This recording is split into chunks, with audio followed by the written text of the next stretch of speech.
So just a little bit of background on the important role that Michael has played within this field. So bear with me while I read this on that. Architecture critics play a special role for our fields. Their bylines might populate the back sections of the paper alongside those of the art critics and the film critics, but their words were meant for multiple purposes and often multiple audiences.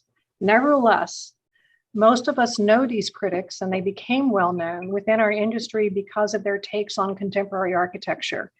And I well remember the mornings we spent arguing over the columns of Bob Campbell at the Globe, Herbert Mouchon at the Times, Blair Kamin at the Tribune, Paul Goldberg at the New Yorker, even Christopher Hawthorne in LA as they weighed in on Gary's Bilbao, or Williams and Sons Folk Art Museum, or Jeannie Gang's Aqua Tower, or Penn Station in its multiple iterations. While most critics in the arts see themselves on a fulcrum between the industry and the public, pushing back on industry while opening up their field to the public, architectural critics' keenest and most important writing is directed squarely at decision makers, as such tipping from critique to advocacy, perhaps exemplified by Ada Louise Huxtable and her physicians vis-a-vis Robert Moses and Jane Jacobs. We see the greatest impact when our critics have talked about the public impact of our decisions, most notably in terms of public space. For example, the impacts of urban renewal or the role of civic buildings. But our speaker today, Michael Kimmelman, is of a different ilk. Having been the longtime chief art critic for the New York Times and then its foreign correspondent in a position he created where he covered culture, political and social affairs across Europe and beyond, he took over as architecture critic for the Times in 2011. I well remember one of his early articles about Via Verde in the South Bronx. Both the article and Michael were much dismissed by the old guard architecture establishment for talking about an affordable housing project in an underserved area of the Bronx. There was a sense of dismay that perhaps he didn't really understand architecture and that the Times was no longer taking it seriously.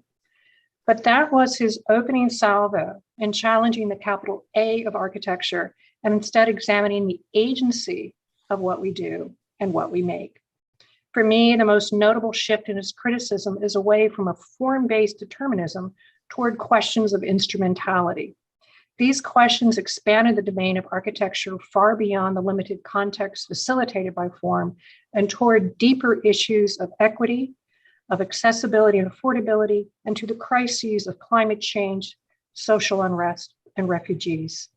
Most importantly, he has been talking about the possibilities and problems of architecture in the world in all of its complex messiness, and not just the rarefied world of architecture as framed through a signature building. His voice is the one we need now as our field grapples with who we are and whom we serve. And I can't imagine a better interlocutor to join him in this conversation today than Sarah Lopez, our Associate Professor of Architectural History and the Page Sutherland Page Fellow in Architecture. As everyone here knows, Sarah's stunning work on unpacking the built environment through its lived experience has taken her from remittances to incarceration to the border crisis and immigration. I'm thrilled to welcome you, Michael, to our school, albeit virtually and soon in person. We have awesome breakfast tacos here, just letting you know. And thrilled as well that Sarah is stepping away from her well-earned fellowship at Dunbarton Oaks in Washington, D.C. to host this important conversation and talk by Michael. And we're so honored to have you both here today. So Michael, I turn it over to you. Thank you so much. It's a pleasure to be here, and I hope everybody can hear me. I wish I were there, and I do look forward to coming to Austin as soon as possible. So I wanted to begin with a conversation about, Sarah asked me to speak about my own evolution, and I'll try to do that in the first part of this. And then Sarah and I'm looking forward to our conversation after that. So let me begin, if I'm going to talk about my own trajectory, by telling you what I'm doing this week. I'm writing about the controversy around the renovation of East River Park in Manhattan. And I'm doing this for a nonprofit enterprise I have just created at the Times called Headway. I'll get to that a bit later. But this is Ewan Bond's famous photograph. My friend Ewan took this from a helicopter, and at the night of Superstorm Sandy, or the day after, I should say, when the storm had knocked out power in all of Lower Manhattan.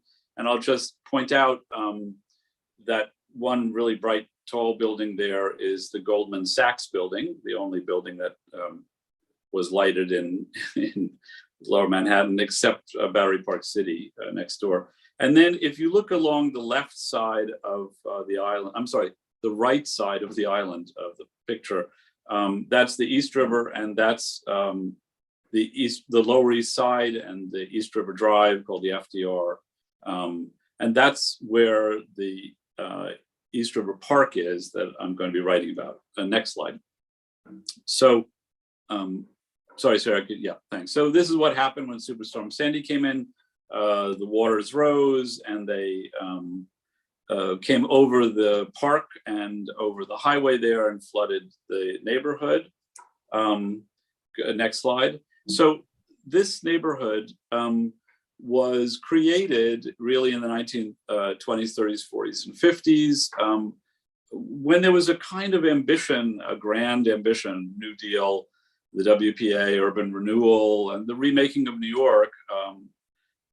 I'm not just talking about Robert Moses. You know, there was a big multi-pronged plan to fix what ailed the city back then, to remake a declining waterfront, to clear out tenement districts with no green spaces like the Lower East Side that were overcrowded, plagued by cholera and virus outbreaks, and to remap the city for cars, the new transportation, it seemed, of the 20th century, for suburban sprawl, for new technologies, in other words, and it changed geography. So the fixes, the way fixing the city seemed possible in the 1930s and 40s was slum clearance, highways, and housing projects. And you see those housing projects there on the left side of the highway. That white area, that construction area, is landfill that Robert Moses proposed, and then created, the young Robert Moses, to create East River Park,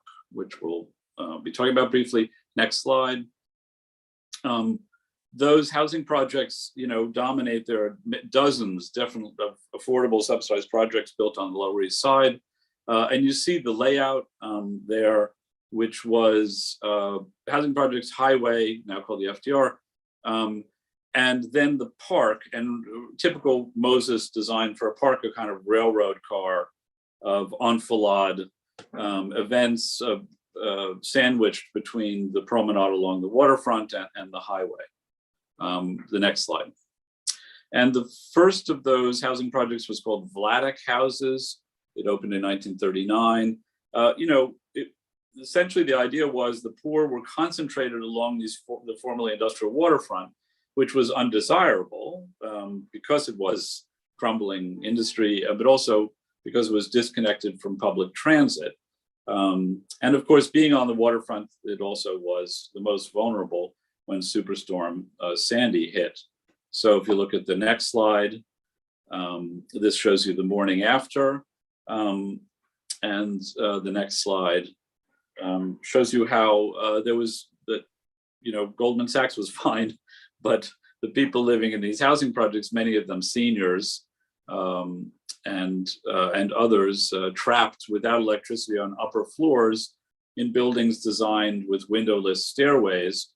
So Vladeck Houses, the tenant president for years is a woman named Nancy Ortiz, who I visited with last week, wandering around the neighborhood, and she described to me cooking literally hundreds of meals on a single propane stove in the basement of her building to feed all these trapped neighbors who couldn't get out of their apartment, and driving in her car off to New Jersey back and forth for ice to give to tenants there who had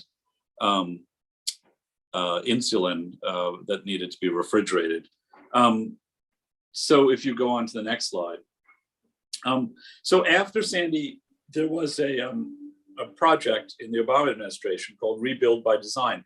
is $1 billion federally funded program prioritizing design and community engagement to come up with resilience plans for the area affected by Sandy, the greater New York area. And one of those plans was done called the Big U, a catchy title by a firm known for its catchy titles.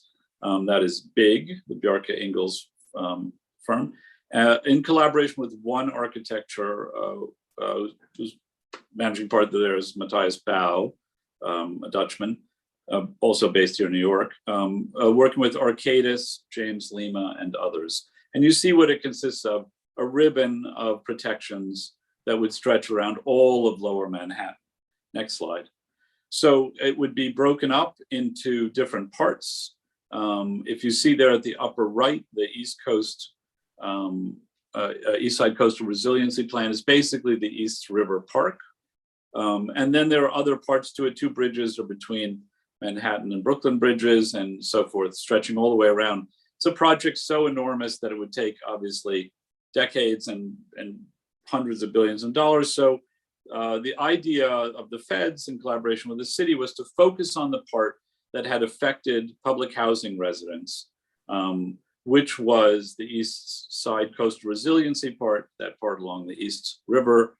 If you go to the next slide, and that came in 2 parts, the park itself and a little further north called Stuyvesant Cove, where there are also housing projects. You're moving up there towards 25th Street, essentially between 25th Street and all the way down through the Lower East Side. So I went there the other day to check on some of the construction. Next slide. And you'll see that this is what I saw basically. That was my picture. I saw a bunch of guys driving H-beams about 150 feet deep into Manhattan bedrock and building what will be this wall, which will in some places be exposed and in other places be built under what's essentially a raised park along this stretch, a couple of miles really, along the East River coast. And the plan imagines, next slide, replacing these decrepit Moses era bridges over the highway, which are really, as you can see, depressing and uninviting, with, next slide, new, wider, welcoming ones. Residents of the public housing projects, among other things, wanted that. They also wanted more bridges, but that turned out to be too expensive. They weren't so happy about the highway, the FDR as it's called, which was next door, but they were more focused on fixing the park to provide them with protection from another flood. And they didn't want to get bogged down in all of the problems that decking over or eliminating the highway would entail. This is an important point because of what happened next. So next slide, please. So the residents and in collaboration with the design team, came up with a plan. It was a kind of model of exactly what Rebuild was supposed to do, a model of collaborative, sort of participatory democracy, design first thinking, and involved basically letting the water into the park and creating a protective berm along the highway. But then the city came, to finally consider the plan. And the mayor disappeared for almost a year and then came back and he said, sorry, that's not possible. We need to change the plan. And in fact, we need to destroy and raise the entire park because what you all came up with was very nice, but it doesn't work for the Parks Department or the Department of Transportation or for Con Ed, the power company whose lines run under where the berm would have been, or for the Department of Design and Construction, which builds these things for the city. So the plan is now moving ahead, demolishes everything and basically recreates the park as the neighbors wanted it, but about 8 to 10 feet higher, taking down about 1,000 trees, replacing them with about 1,800 trees, and at a cost that's more than twice what it had been before. It's going to approach $2 billion. We're talking for a neighborhood park. And you can see, next slide, please, how the seawall along the edge is intended to become a barrier for rising seas. Next slide. But not surprisingly, residents who had spent months and years, helping to come up with this plan felt kind of betrayed. And the community, that is the residents affected, a vague term we tend to throw around pretty recklessly, ruptured after that along racial and economic lines in reaction to the change. So you had a plan conceived by public housing leaders around community involvement. And then after the city came back, mostly wealthier white residents from nearby areas like the East Village, who've also used the park, started protesting the new plan and talking about taking down the trees and disrupting the life of squirrels and losing their composting for a few years and objecting to the city's sort of tactics. And they've been doing what you see here, lashing themselves to trees and staging protests. It was an example of how essentially engineering and expertise, a top-down approach, trumped community engagement. If you go to the next slide. And for me, it's an interesting case because the whole mess is a kind of urban America in a nutshell today, right? A tinderbox of racial division, gentrification fears, dysfunctional government, public distrust, a kind of sclerotic obstructionist system that moves too slowly to keep up with the pace and scale of today's existential challenges, like climate change, housing. So 9 years after the storm, not a single spade has yet gone into the ground, it's just about to. But the project has raised all sorts of questions about whether we can make progress today, what that looks like, whether we're regressing as a nation. And yet the park is a step forward. It is getting built, and vulnerable NYCHA, New York City Housing Authority residents, public housing residents, are going to get a measure, however incomplete, of protection. So you can say it's a kind of incremental, if not seismic, progress. And for Headway, my project, it provides at least a chance to meditate on a few of these large themes, which I think influence the world we and you there are building. Let me go back and tell you a little about my past and how I got up to Headway. So years ago, next slide, I was a low-ranking music critic for the Times and was sent by the boss to cover a concert in a loft in Soho, like this sort of. And it was a late night on a Saturday, and I'd already reviewed 3 concerts that day. And I walked into the kitchen, like there you see on the left, and there was the composer and his partner, next slide, in a haze of French Gauloise blue smoke, waiting for people to come and join in the living room, which I did. Next slide. This was a French composer, and there was a guy sitting in the living room. 40 minutes went by. The composer ambles out with his partner and announces that his work will consist of about an hour of recorded Paris street sounds. And he took a puff on his cigarette, switched on his tape deck, and left the room. So there we were on Broadway, listening to recordings of street sounds and trying to distinguish those from the sounds from the street. And after about 5 minutes or so, the partner left. And then after 10 minutes, the other guy left. Next slide, please. And I had that moment, if a tree falls in a forest and there's no one there to hear it. So is it even a concert? If it's just a critic sitting in an audience, it was one of those existential light bulb events for me. And I asked, what am I doing? Like, not just in the empty loft, but in the larger sense, what's the goal here? The goal of journalism, of exercising this privilege of having a public voice, toward what good? So next slide, please. I included these because I'm sorry, the one is, I tactfully screwed up this slide. That was the slide on the right is the one of me in Red Square as a little boy with my communist father and our Soviet handler.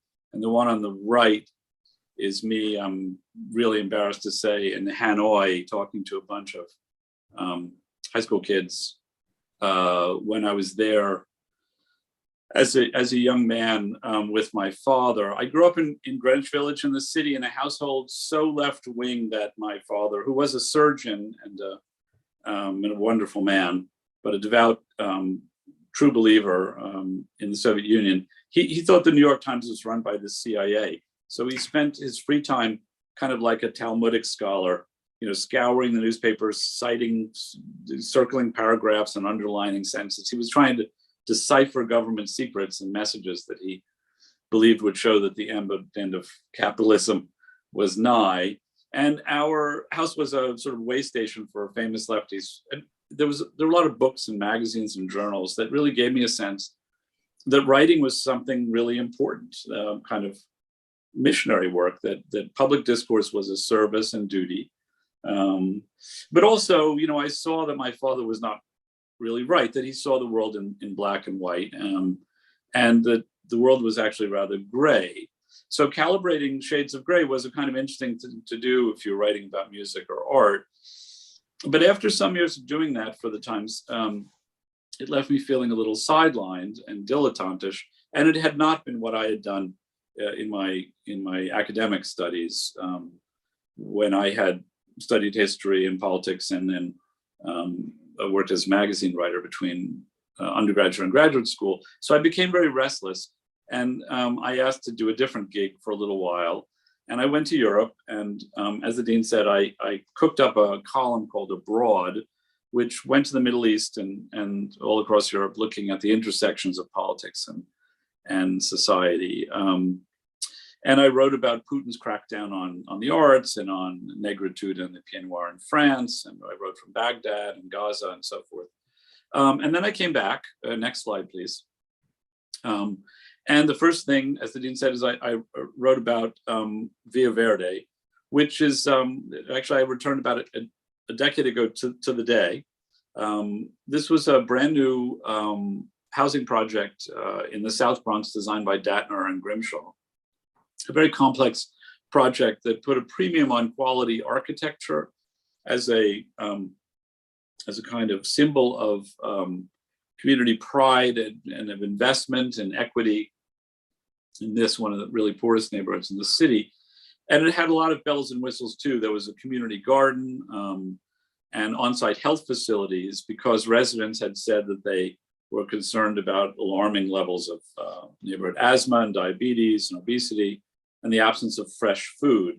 So I did have an agenda in that first article the dean mentioned. I wanted to move the conversation on from, without not writing about buildings as objects, I wanted to also expand the Times's coverage of architecture, and also to exploit the online platform, then still expanding a bit new, as a kind of public square for debate.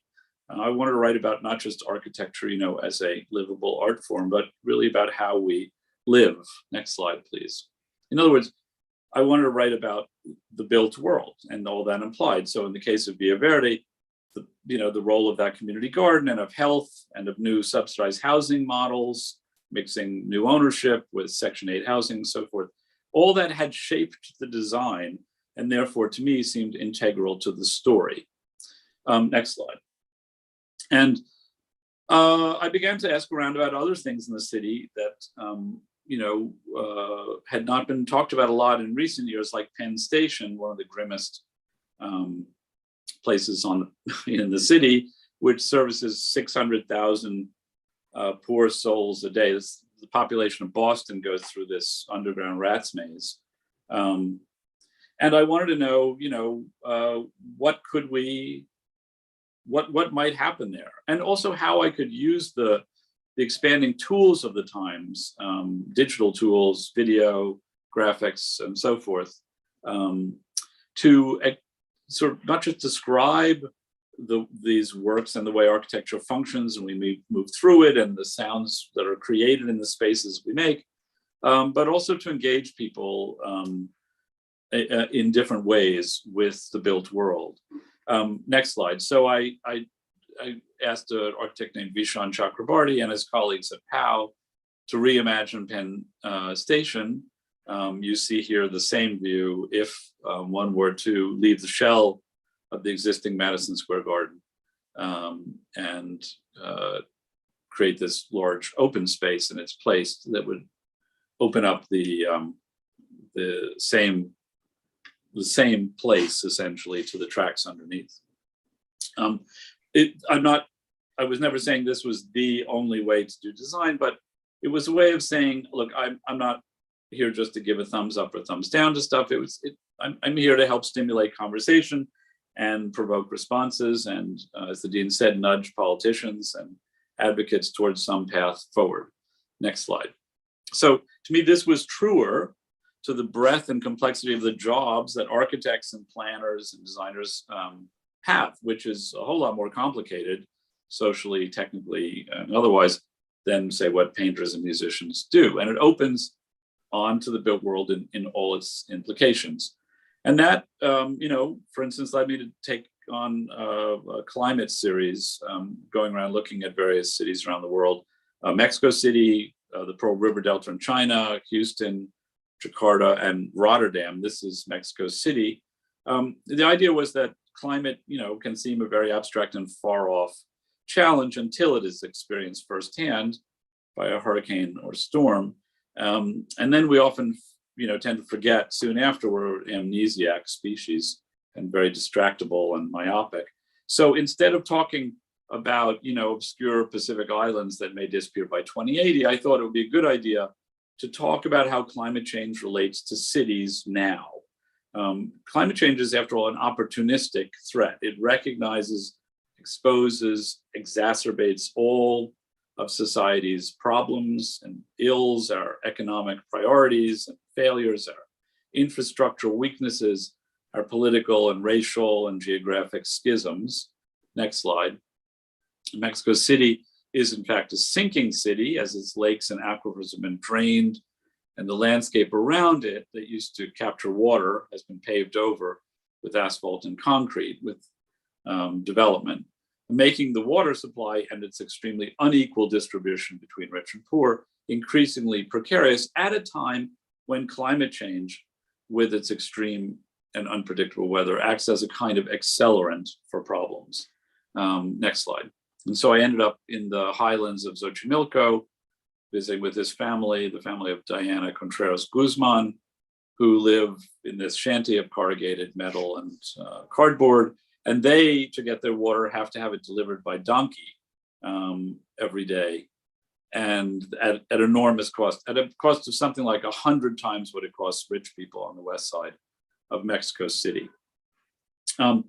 I also went to, next slide, the Rotterdam, as I said, something I had hesitated to do because I thought everyone comes to the Dutch when we're talking about climate, and you have a postage stamp sized country. It seems crazy to talk about them, but they, are an interesting case. It's a nation that has lived underwater, literally below sea level, for hundreds of years, and have devised really remarkable designs and works of beauty and infrastructure like this, which is called the Maaslandkering barrier. It's basically two steel trusses, each the size of the Eiffel Tower, that can be closed to prevent the sea from coming into Rotterdam. And it's built for a 10,000-year flood. We're still fussing about 100-year floods. You know all about this in Texas. And the Dutch are trying to think in much longer terms. I love this because I gather that Dutch families, it's opened and tested once, it's closed once a year and then reopened. And that testing is something like the Macy's Day Parade. Families come and watch and stage picnics every year. Next slide, please. As I said, I was a little skeptical about the Netherlands because it seemed cliched, but it really was interesting to see how they had done things like design dikes and berms and other things. It's a mile-long dike in an underserved area of Rotterdam that has created a park. So the process by which they have protected themselves prioritizes design and community input. Next design. And that includes creating squares, plazas. Sorry, Sarah, could you move on to the next slide? Yeah, that are also retention ponds in parts of the city, and that help to reinvigorate sort of dead zones. It's no wonder, that the Obama administration looked for a Dutchman to run Rebuild by Design, a man named Henk Ovink. But I should also say that the Netherlands are not the United States in other ways too. For instance, they have what are called water boards, essentially authorities, not political authorities, not elected, who have ultimate say over who gets to live where and why, because it's based on the science they do about water. So it is a very top-down process that based on expertise, which then invites public input and promotes good design. I was struck, by the way, I should say, and there's the other reason I'm mentioning Rotterdam, because I was hesitant to do something I thought was cliched, but the public reaction to that story of all of the stories in the series was different. And that was because there was some sense of possibility and hope. Next slide, please. I think, you know, like architects, academics, lawyers, clinicians, journalists are trained to be skeptical and to seek holes in an argument, to ask, you know, questions so as not to seem credulous or naive or gullible. But, you know, because we lose our most precious commodity, our credibility, if we advertise false hope or pie in the sky schemes that make no sense. But clearly people want to see paths ahead and want to be told about the obstacles in the way. They want help thinking soberly and realistically and deeply, I think, about how to move forward. And they want visions of what can make that possible, especially at a time when we've been consumed by a 24-hour news cycle and so much despair between politics and COVID. I think that sense of how to look ahead, this is what designers and architects do. And it's what gave me the idea for Headway. So I point out here, nearly 1 billion people on the planet don't have easy access to drinking water. Next slide. That lack of access to clean water has incredible ripple effects on not just health, but on education and opportunity, and especially on women who overwhelmingly bear the literal burden of retrieving water. Next slide, please. I think it's a fair question to ask, can we do better? And if so, what is being done? And it turns out there are ideas out there and designers have been tackling this. I visited, next slide, please. Some years ago, I visited Brigham and Women's Hospital emergency room in Boston, where the redesign of the emergency room provided dramatic, tangible clinical improvements, actual health, registered health improvements. This is a room I saw in a New Jersey hospital. It looks pretty boring, but it incorporates a variety of design moves that also produced remarkable changes in health results. For instance, the patients who were in these rooms, as opposed to the old rooms in the hospital, asked for 40% less pain medication and were able to be dismissed from the hospital earlier. They also, by the way, they said the food was better, even though it was absolutely identical. So I thought about how we can design better health results. Next slide, please. OMA did the design for this project, which is going to be built, called the Anacostia Bridge. It's in Washington, D.C., and it's an attempt to fix what ailed the High Line when it opened and became a kind of exclusive place for tourists and wealthier New Yorkers, and how upfront plans to create, to guard against gentrification, essentially, to create community land trusts, to address issues of homelessness in the areas near the bridge on one side of the bridge. The other side of the bridge is wealthier, as well as to prevent floods and so forth. All of this is sort of being front-loaded into the design, as well as elements of the bridge, in order to sort of anticipate not just climate and environmental issues and to provide green space, but some of the social and economic factors that the High Line revealed. Next slide, please. And there were other things that were on my mind when I was thinking of Headway, you know, the complications of food deserts in the country. Next slide. The ways we can rethink incarceration. I went to was asked to give a talk at San Quentin, and also went to South Dakota to look at how prisons there had been redesigned after the head of the prisons in South Dakota had visited Denmark. and how those things had also resulted in different rates of recidivism in Europe and so forth. I thought these were big subjects, and they were about the built world. And next slide, please. And I also went to visit one of the Syrian refugee camps called Zaatari. This is it. Now, so just to remind you, the average amount of time a refugee spends in a refugee camp is actually 17 years. So these aren't just temporary sites where people live in tents for a little while and go home. They're often pop-up cities. This Zaatari is 100,000 people. And with growing numbers of migrants and climate refugees, there will be a demand for more and more of these pop-up cities. And so I think we need to think about how they work. Informality is a central subject for me, and Headway to map and describe and give voice to the billions living informally, and that includes homeless people here or people living in illegal basements in New York City, like the ones who drowned during the Hurricane Ida the other day, the people living in slums in Rio and Cairo and Mumbai, and families like these in Zaatari who, next slide please, who took it upon themselves to just turn the camp into a city. They opened bridal shops and bike repair shops and pizza places with delivery services, and created a street that people called the Champs-Élysées. The people from the UN had to ask the guys at the pizza delivery, who lived where, because everyone had rearranged the camp to create neighborhoods and streets and an address system. I thought this was unbelievably moving and beautiful, this basic human impulse to urbanize and build cities. It was all illegal, of course, but very inspiring. And among others, I met the family that had just arrived. Next slide. When you arrived, you're given a tent and a liter of water. They invited me in and wanted to make tea for me. So I'll end by saying a few weeks ago, next slide, I was in Houston and I went to check out the new wing of the Houston Museum of Fine Arts by Stephen Hull,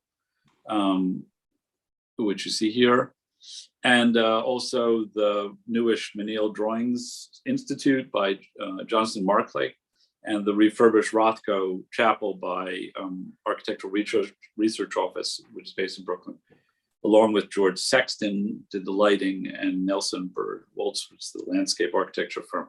Those are just exquisite works, especially the Menil and the Rothko Chapel redesign. But I was also spending my time, next slide, in places like this, an encampment under a highway overpass, researching how Houston has managed to cut homelessness by 70% over the last decade, while other cities have really struggled with rising numbers and expanding encampments. I thought that was interesting, and it's a story about housing and the world we build. I followed a woman named Terry from this encampment to her new apartment. Next slide, please. And this is Terry being given the key to this apartment. So she had lived on the streets for 15 years, and in her new home, she's just been reunited with her baby daughter. This is a housing complex from the 80s, which is in no way architecturally newsworthy, but of course, to Terry was heaven. Yeah, we are building our future now, and I think we are what we build. That's your mission as architects and designers. I think my privilege as an architecture critic, however marginal or modest it may be, is to try to help supply readers with some of the tools that they need as citizens to help you build and to help all of us build a better future. Anyway, I've talked way longer than I had intended to, so let me stop, bring Sarah back, if you're still there, and thanks, Sarah, for that. Thank you so much, Michael. I think we can do a virtual round of applause. Okay. All I see, Sarah, is you and me, so perfect. It's a very intimate conversation. Perfect. So I am just gonna, let's just have a few minutes to chat. And while I ask Michael a couple of questions, those of you who are joining us now and listening can go ahead and formulate questions you have for him. And you can either put those in the chat and I will try to visit them, or Leora also will help me. Or you can, when we're done talking for a little bit, you can raise your hand. But, one of the things that you talked about at the beginning and you circled back to is this question of these sort of wicked problems that we're faced with today, right? So it's like the scale of climate change, the scale of urban inequality. And I thought it was interesting also how you talked about, you have a really insider's view into the different layers of bureaucracy, into the sludge that makes the machine break down. Yeah. And so I'm wondering if you can help us think about participatory design and what role that really has right now when we're talking about these crises that have limited timeframes. We've got to get stuff done now. The scales are enormous. So what are the best methods and means for speeding up the system? Yeah, thanks, Sarah. That's I think it's a profound question. And it's sort of why I began with talking about that project. Because look, I grew up in the Village, which means I grew up in Jane Jacobs' neighborhood. I even knew her. And I have a inbuilt sort of genetic attachment to the notion of participatory democracy and engagement. And I believe that that's something that is crucial. On the other hand, we see that there can be a form of obstructionism and a kind of, you called it sludge, a kind of immobility that's created by a process that gets tied up in community engagement. And the reason that I think that happens is because community is a term, as I said earlier, that we throw around but has no particular meaning. I mean, if you're talking about the Lower East Side, there are many communities of conflicting interests. And so that raises this question of how we balance essentially top down, the sort of Robert Moses-like ideas of, forcing through in some cases, organizing the institutions of power around something to make something happen, which produced East River Park, which was a good, but also destroyed some old and underserved neighborhoods to create highways, which now we feel is a bad. And that kind of leverage is something we fear, but now I think we do need to fear the reverse, which is the pendulum has swung too far that way in many cases. And you see in places like California, this kind of inability to really get almost anything built because you have alliances of NIMBYs, wealthy NIMBYs, with tenant activists who are concerned about displacement. And so even the idea of building some auxiliary unit in a backyard is a nuclear battle. I think it's a profound question we have to ask ourselves. And I'm sorry for giving you such a long answer, but the reason I mentioned Rotterdam in the talk is because the Dutch, after 800 years, came to understand that they needed an authority like the Water Board, which acted not on a political election cycle, but longer term, based on expertise, to make certain kinds of decisions that could then be passed along to communities and designers to figure out, but that they began from principles of safety and good water management that were not up for debate. And I think we are entering a time when the pendulum swing has to be rethought. I wonder if also that rethinking can happen along scale, so that when you are talking about these massive projects like the U, where there's multiple stakeholders, there's multiple places, and versus a smaller scale. I wonder what, especially the planning professors who are with us and planning students here today, and also Coleman Cooker and his class and some of the classes we have that have more participatory design methods, would think about that question of, what does it mean to apply that thinking to a smaller scale successfully, and perhaps to start rethinking the apparatus for which we try to execute really large scale projects. Yeah, no, I mean, of course, it's an entirely different thing to do a small neighborhood park and then to do something like this, which involved hundreds and hundreds of community meetings. You know, it's easy to say it's a question of what you're asking in those meetings and how, you know, who comes and so forth. And that is all true. And I think, God knows, I'm not saying we don't need to figure this out. But I do think we can do some things at one scale that we simply can't afford to do at another. You know, in this particular case, clearly you had city authorities and other parties that should have been involved in this upfront so that you didn't have this disjunction between community members and designers coming up with one thing and then taking it to all the people who would have to actually execute it and discovering that they were speaking different languages. Yeah. But it's easy to say that okay, this is a case of a flawed process. We see so many times, and I see throughout, you know, projects in New York, that things come up against an enormous amount of resistance that even on small scale projects, where the stakes are actually not necessarily small. Suppose they involve, you know, the addition of some affordable housing for a new building, as I wrote about in the South Street Seaport area. You know, that's a project that's been delayed for almost 50 years and has certainly been delayed in recent years a lot, now finally passed forward. I mean, you know, I think we need to preserve a democratic process that also allows us to actually make decisions about things that are happening now, as you say, at a pace we can no longer deal with. You're making me also think of an interesting project, which would be to compare these kind of urban bureaucracies across cities. So obviously New York, like the Robert Moses legacy is the New York legacy, right? And so in terms of a reaction against, and then you have all these other cities in the US sort of looking to New York as an example. But, you know, take Austin, what is the pace of possibility in Austin, right? How big can one think and how quickly can it get executed? And how much bureaucracy is there sort of to manage?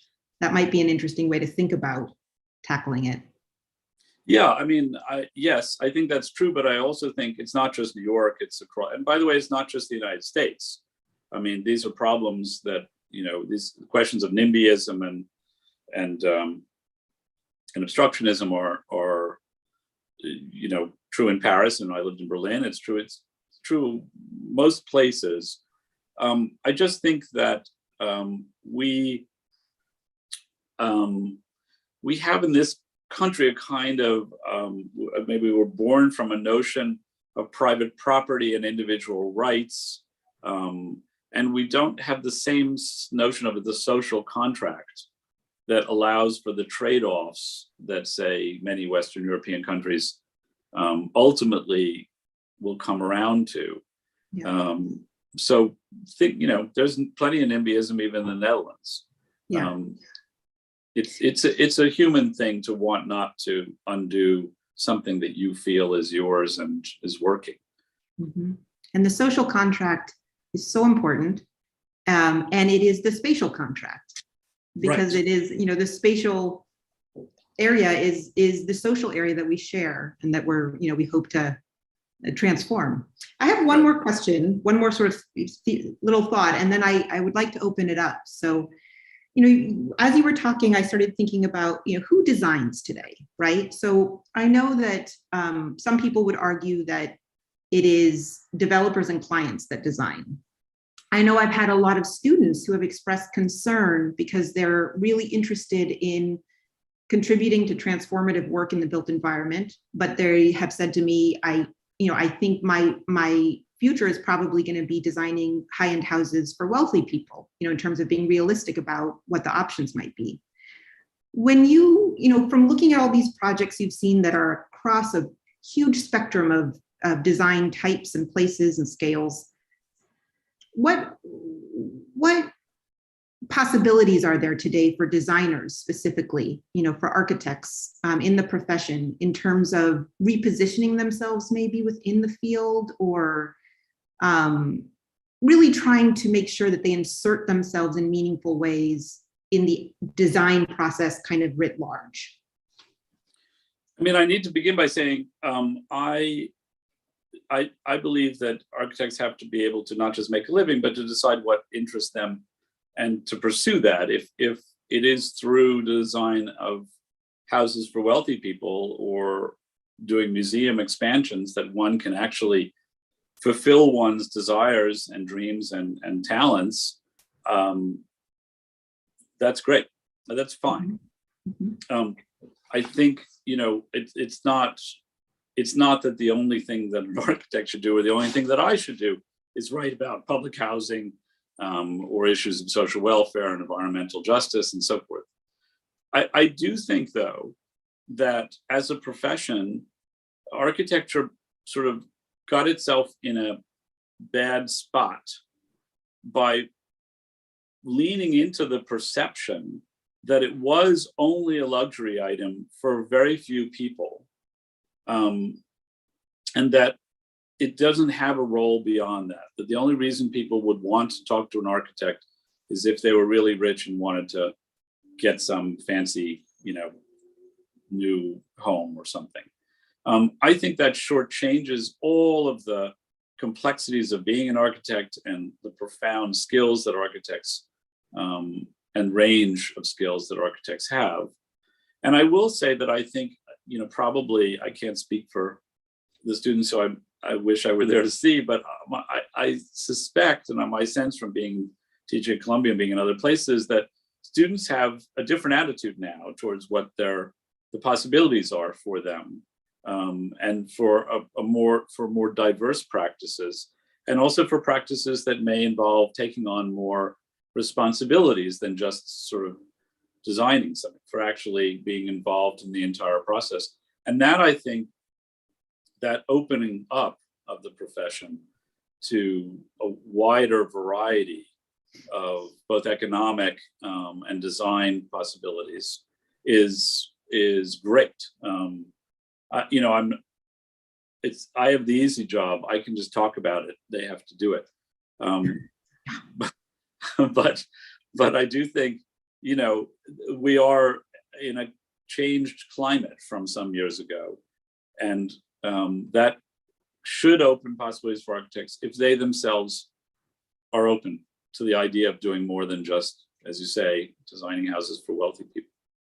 Yeah, which also, again, I am glad which can be an absolutely wonderful thing to do. It just depends on what one's goals are. Much of the history of architecture is the history of, buildings built for wealthy, powerful people. And I'm we love those. In Dumbarton Oaks from one of those. There you go. There you go. So, who would like to ask a question to Michael? David, can you, or let's see, let me go to this chat here. Sarah, you can read it or I can ask it. Yeah, go ahead, David, ask it. Oh, hey, Michael. Nice to see you. Nice to see you as well. I'm sorry you're not in Austin. I've just been sitting here just like loving every moment of this talk. I was born in Holland, and I completely understand the whole kind of social contract and the lefty end of that whole idea. But I keep wondering, and this is this kind of thing like when it always drives you crazy when you're in Italy, which is if you could, and actually the question became, if you could name an instance of a kind of large scale or successful large scale kind of planning or construction program that wasn't predicated on an environmental or political or social crisis. I mean, Holland, they had massive floods in the 50s and 60s, right? Yeah. That were just devastating. And then the US, the Depression, right? I mean, it's like, that's the one thing that you can point to. And then Italy, well, there was fascism, and then Germany was all three, right? So I'm just wondering if there are instances out there that you could point to and go, well, this is a good example of where this is actually happening, not predicated by a crisis, but by kind of advanced forethought. Well, let me answer that two separate ways, and that will take us to remind me back to, say, China. But I will say, because since you raised the Netherlands in the 50s, that's a really good point, that we need to keep in mind in general. So yes, we had these massive programs in response to the Depression. And then in the Netherlands in the 50s, they had these floods which killed almost 2,000 people. And so finally, they had this program called the Delta Works, which created all these dams and gates and barriers to keep the water out. And they built that over the course of decades. It was this massive national program. Let us remember that by the 80s and 90s, they came to think, actually, that was the worst thing we could have done. We need to completely undo it. And now we need to let all the water in. And so they've done Room for the River, which is this other decades-long thing, which we now take to be the state of the art. So what I meant earlier about Moses was also, Moses and New York in the 30s, they weren't just trying to destroy the city. They were, and they did, take a city that was which was declining industry and a lot of really decrepit neighborhoods, and it was not suited to the changing cars culture and so forth.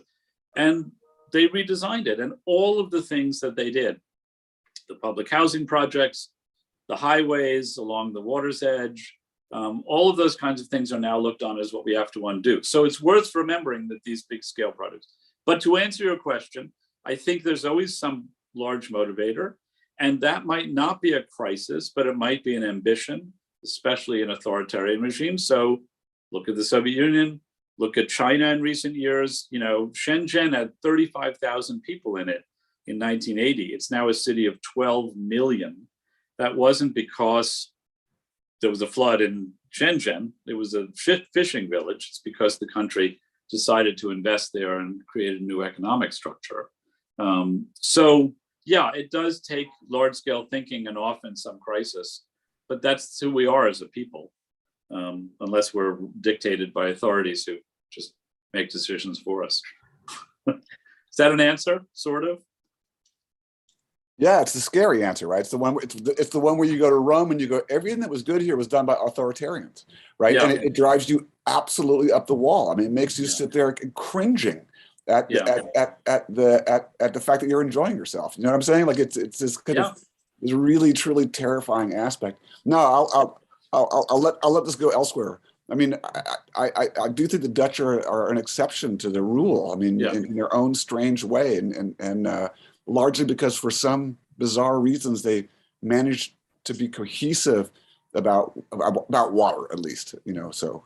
Yeah. Well, because I think there was always an existential, crisis in the Netherlands. It's so much of it's all built on peat bogs, and it's all below sea level. Not all, but a lot of it. So they were facing this from the beginning. But yeah, I mean, we can't lean on authoritarianism, but we can at least grapple again with this question of expertise as a kind of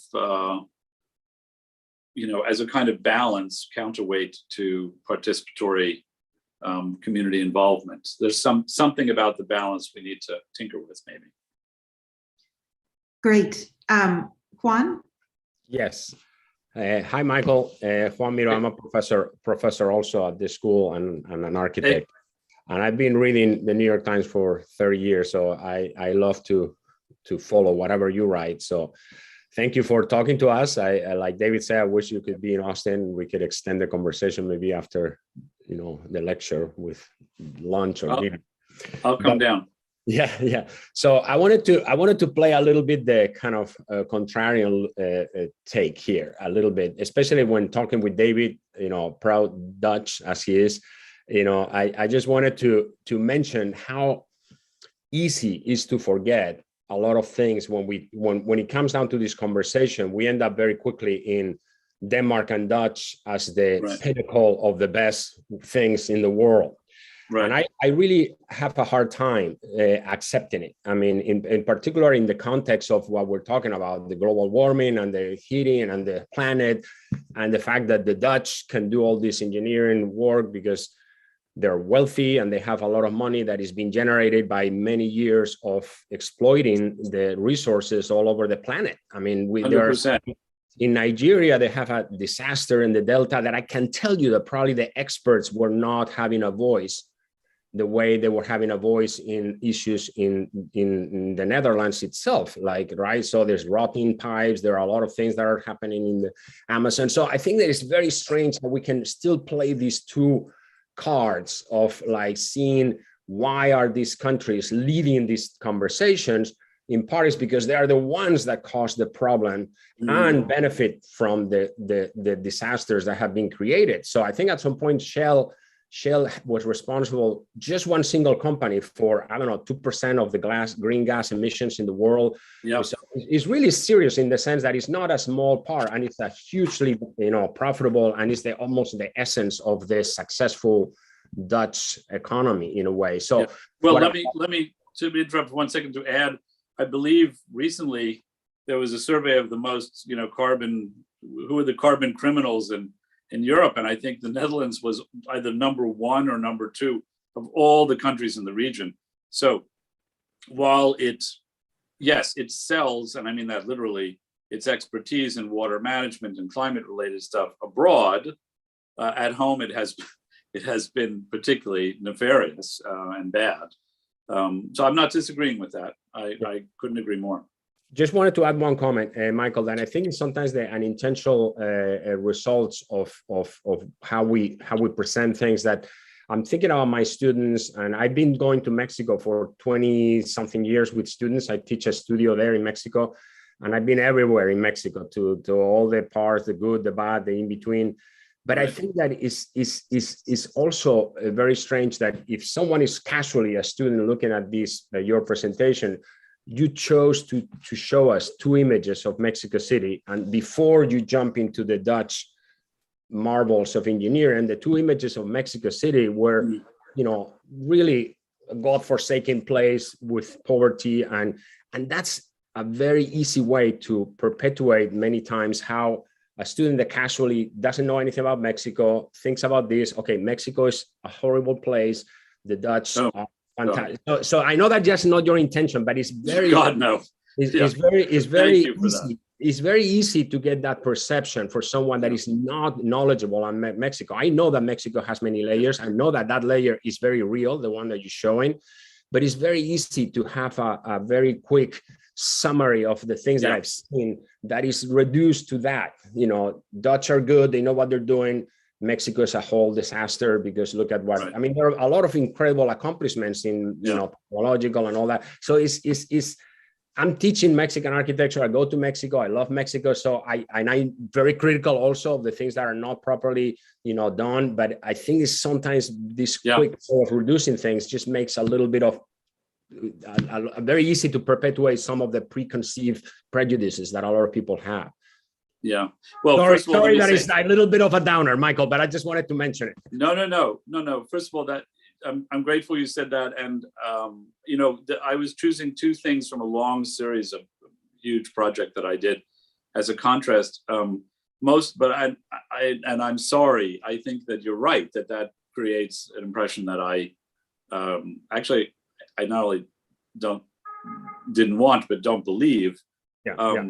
Mexico City is, one of the great cities on the planet, and I think it's unbelievable.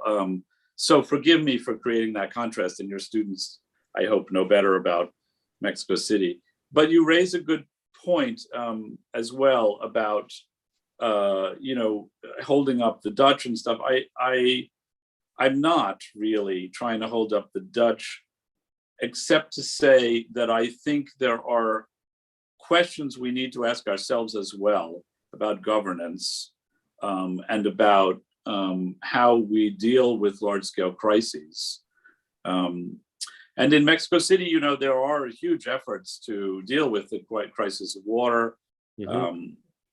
And so it's not absent there. And as I said, in the Netherlands, you have all sorts of other failures. So again, forgive me for creating a contrast. No problem. It was unintentional and it's false. But you raise a good point about the Netherlands as well as a model. There is no really good model, which is why I think we need to come up with a different one. Thank you. Thank you. I'm grateful. Somebody else? Dean? Actually, my original question was quite similar to Juan's. I mean, in relating to Erasmus and the social contract, but mostly who's left out of that in the Netherlands. And there's a large group of people who are left out of that contract. But it does make me realize this is a much bigger conversation about what we value as precedents. I mean, and the question of precedent affects almost everything that we do. It affects our pedagogy and how we teach. So I think we have some large and really provocative conversations on this. And we're going to have you back, Michael, in order to have some of these conversations. I think these are really powerful issues. I'm going to ask a more benign question, but one out of curiosity in this day and age.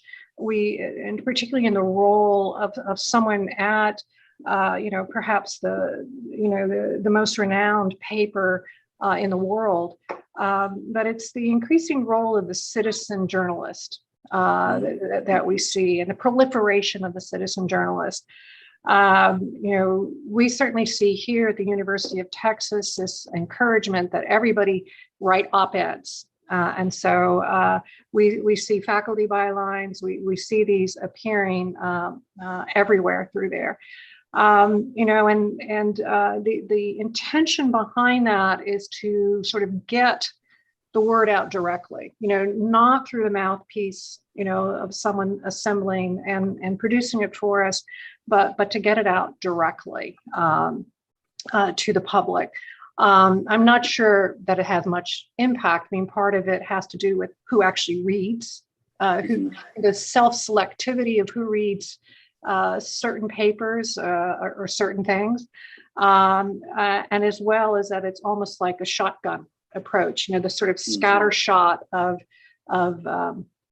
articles showing up everywhere in every kind of source, mostly opinions. Sometimes masquerading as ideas, sometimes ideas masquerading as opinions within that. Is this something that you sort of, is there a way of harnessing this and harnessing it and bringing it together in order to sort of more effectively get our message out there? Yeah, I mean, this is a great question and a really big one, right? Because we have now this, through social media and a million other things, ways of, especially through different forms of social media, ways of proliferating opinion, and also ways of accelerating and driving the news cycle. And we clearly have not figured out how to harness this or deal with it. And some of it, in terms of, for instance, policing the police, has been crucial to justice. Some of it is unbelievably toxic and difficult. I do think, and the old way of doing it, in which an institution like mine had a kind of, dominion over the public square and public space, it had the advantage, not just of empowering people in my position, but also of sort of streamlining messages, obviously. And so that came down to the question of responsibility on the part of, the people who held that special role. By sacrificing that, you sort of level the playing field. But I think that has, that has created the problems that we also see. Part of the goal of this thing that I'm creating, Headway, is not to sort of multiply opinion exactly. It's to reboot the public conversation. So I'm not trying to bring the opinion page over to the news pages of the Times. We have, as you say, quite enough of that. But to create conversations around issues like the one we're talking about here, about top down versus bottom up, and about the pace and acceleration of global problems, and around issues like homelessness and so forth. And I would say it's an advocacy form of journalism in that it begins from the premise that there are certain things which are worth fixing. So for instance, criminal justice the fact that the criminal justice system in America is broken is something that the Koch brothers and Black Lives Matter agree about. The solutions they may not always agree about, but we can agree. So that has produced organizations like Vera or journalistic projects like the Marshall Project. I think homelessness is a bad thing, and we should agree that we should find ways to address it and house people who are homeless. I don't think that's so much advocacy as just basic decency, but trying to reboot the conversation around a more sort of civil and targeted discourse is something that is now our task, I think, as citizens. It isn't just to put another opinion out there, it's to figure out how the conversation is going to move forward in a constructive way. I think you're 100% right that just putting stuff out there is now considered, whether it's a tweet or an op-ed, is somehow considered, it's self-fulfilling, self-justifying, but I'm not sure it's actually socially good always. But look, I have to yet again qualify this and say, I speak from a position of singular privilege, which I don't take for granted and don't believe, I own. But that is why I want to open up the conversation of the Times to this other form, because I think that it should be shared and wider. So Headway, by the way, as a nonprofit, also exists outside the paywall, and our goal is to engage lots of different people around the world who, can't afford to subscribe to the Times, but will have, a space on our platform. Thank you. Brian, could you ask your question if you're with us still? Brian Norwood? You may have had to run. Hey, sorry, I'm here, and I'm not you're there. dressed to Oh, be sorry, on Zoom. Brian. No, I was going to say I really appreciate the talk, and my question basically was, have you described architecture as being caught in this sort of bind, or having put itself in a bind of serving wealth? And I was wondering if you have seen examples of practices that have got themselves out of that bind, in particular, how they've got themselves out of the kind of economic aspect of that bind. Yeah. So how do those practices continue to make money or to pay their employees well? What are the ways kind of out of service to wealth, basically? Yeah, I'm going to avoid trying to name too many firms for the, you disappear, Brian, do you leave, or I don't see you, but anyway, okay, sure. You're still there, okay. But look, I mean, I think there are different models. So there are some, obviously, like Mass, which have, made a practice of working on certain kinds of projects and have nonprofits as well. Some have taken on the role as developers as well, as a way of owning more of the projects. I